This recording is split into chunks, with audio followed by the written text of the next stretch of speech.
It wasn't one of my own, it was my sister's buddy, and she gave him to me when I was 7, and we'd moved to Deal and were living in rented accommodation while my father was waiting to come home from sea, and I had measles very badly, so she gave me her teddy bear.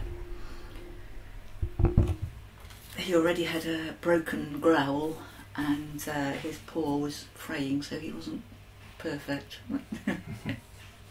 I didn't really play with him. He was more of a companion, you know. I mean, he was I suppose a substitute imaginary friend, really. He just used to sort of be with me when I was at home, when I was in my room. I mean, certainly when I was ill, he was beside me, but he lived on my bed.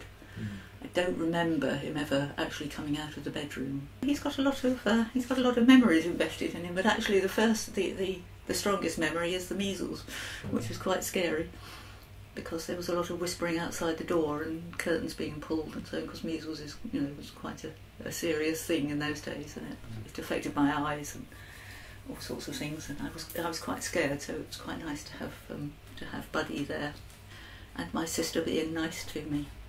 So that's really what's invested in Buddy.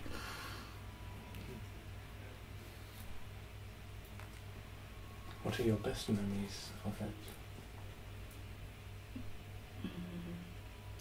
it? Yeah, it would be that. I mean, that's definitely the strongest memory I have of him, is of the illness, and my sister being nice was probably one of the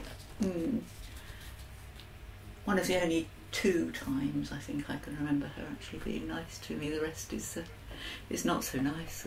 That's obviously a childhood biased memory, but it's a very strong one. But it was not only unusual, but it worried me. Okay. So when I look at Buddy, when I see him, that's what I can see. I can actually see. I can visualise the bedroom and the drawn curtains and hear the doctor and my mother whispering outside the door. It's very powerful. I never got Meccano. I always used to put it on my Christmas and birthday lists. And then one year when it must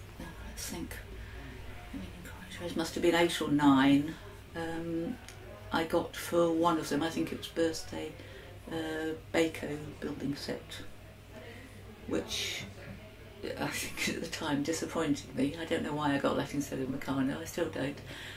But actually I learnt to love, and I spent a lot of time building with the Baco building set. A lot of time. I was never creative, but I was always very good at copying the designs that they gave you. So that took up a lot of my playtime after I'd had it. The train set in the living room, as I say, it was a 2 down. The front room, still in those days, tended to be kept for best, and it was where the piano was. The back room was where the radio was, and where we would sort of read and sit and live. And it had a paisley rug. It wasn't a lot bigger than this room. It had a paisley rug, and the paisley I made into a town for my marbles, and the marbles were the passengers and the people, and the train served that town. So I used to be on my stomach on the paisley rug while everything else was going on all around me, and I would that was my world.